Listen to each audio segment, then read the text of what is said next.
Welcome to Solvetic, your channel to always learn technology easily. Below in the description, you will find useful links we used in this video.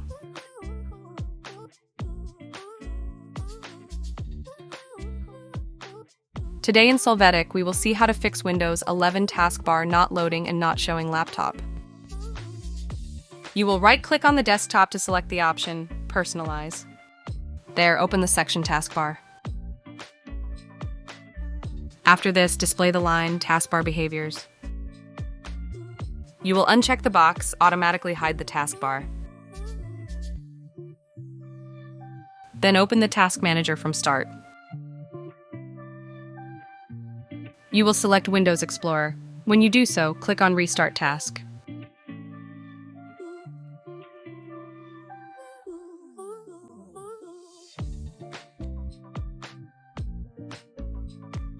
When you see that the environment is loaded again, you will check that the taskbar is now functional.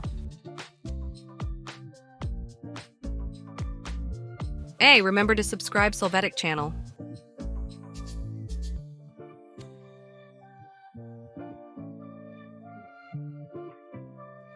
We hope it has been helpful for you.